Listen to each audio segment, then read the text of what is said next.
Hi everybody! Today I'm going to read you chapters 4 and 5 of The Littles. If you remember in our last chapter, we met the Newcombs. The Newcombs are an interesting pair. Mr. Newcomb and Mrs. Newcomb have come to the country on vacation, and they have decided they are going to relax. One of them is planning to do some writing, while the other is planning to paint masterpieces. The problem with that, though, is they've said they do not think they will be cleaning or taking care of the house. I wonder if that could cause trouble for the Littles. I guess we'll see. Chapter 4. A week had passed. Uncle Pete thought it was a bad beginning. It looks as though Newcomb means what he says. This place is a mess since they came. He pushed his plate away and threw down his napkin. And I am getting tired of hamburger. No matter, said Mr. Little.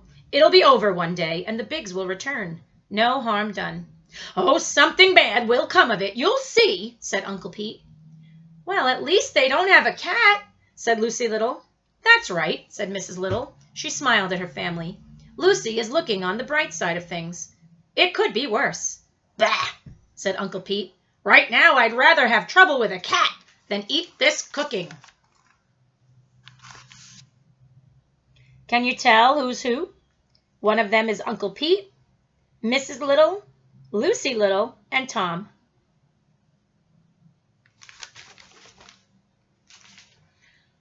I suppose I should have learned to cook, said Mrs. Little. She looked around the table. Mrs. Big was such a good cook that it didn't seem necessary for me to cook too. I guess she spoiled us. All the Littles nodded. Suddenly, Granny Little spoke. Watch out for mice! Why do you say that, Granny? Said Mr. Little. There are no mice in this house. George Big wouldn't stand for it. Granny Little looked sharply at Mr. Little. There will be mice, she said. Then she straightened the shawl on her shoulders. Don't worry, Granny, said Mr. Little. You're thinking of the old days. This is nothing like the old days. Chapter 5. All day Mrs. Newcomb worked hard at her writing. In the evening, after dinner, she read what she had written to Mr. Newcomb. They sat in the living room. Sometimes Mr. Newcomb drew pictures of his wife while she was reading.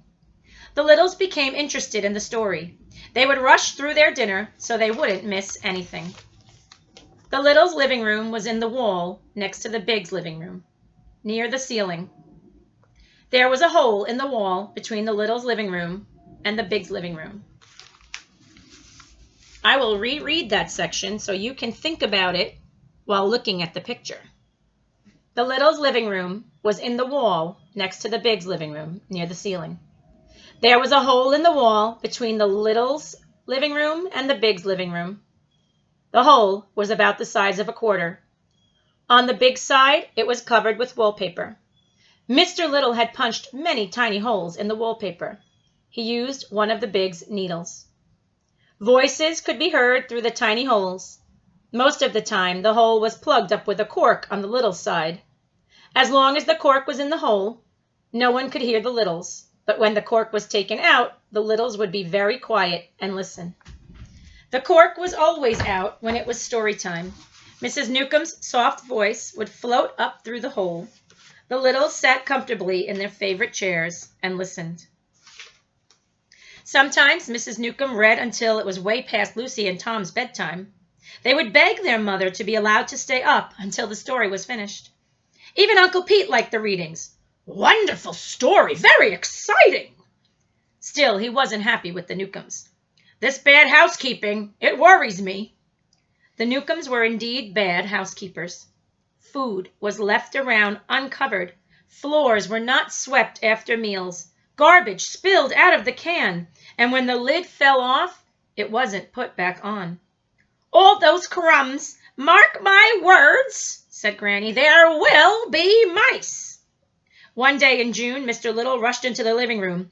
He slammed the door behind him. Granny was right, he said. I've been hoping this wouldn't happen, but it has. They've come. The mice are here. What can we do? Said Mrs. Little. She locked the door behind her husband.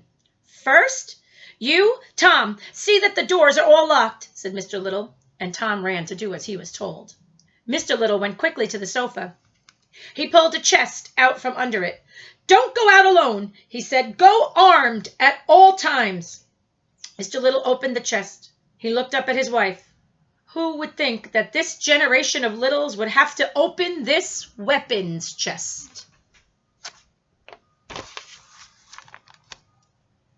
Do you see what's inside the chest? He called that a weapons chest.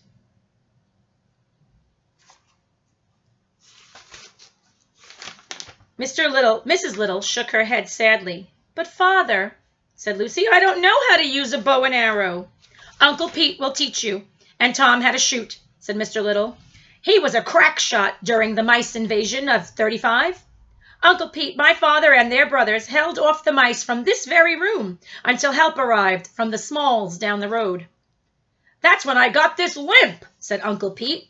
A huge 3-inch mouse broke through the door and grabbed me by the foot. He dragged me out of the room. My brother Tim, God bless him, came after me and shot him. Is that when Uncle Tim lost his life? Said Tom. That's when it happened, said Uncle Pete. One of those big mice jumped him from behind. I finally chased it off with my knife, but it was too late. Uncle Pete wiped his eyes. Poor Tim. He was the only little we lost that terrible year. We won't go looking for trouble with these mice, said Mr. Little. These weapons are for protection only. He brought out a bow with a quiver of arrows from the chest. On the wooden bow was carved, Made in 1825 by Chas. B. Little. Suppose they come after us, said Tom. He picked up the bow and tried to put the string on it. Maybe they won't, said Mr. Little, as long as there's plenty to eat. I'm for going out and attacking them, said Uncle Pete. Teach them a lesson before they start to bother us. The way I figure it, said Mr. Little, after a while the Newcombs are bound to find out that they have mice, and when they do, they'll set traps, and that will be the end of it. Do you think that will be the end of it, boys and girls? I guess we'll have to find out. Till next time, I can't wait to see you again. Have a great weekend.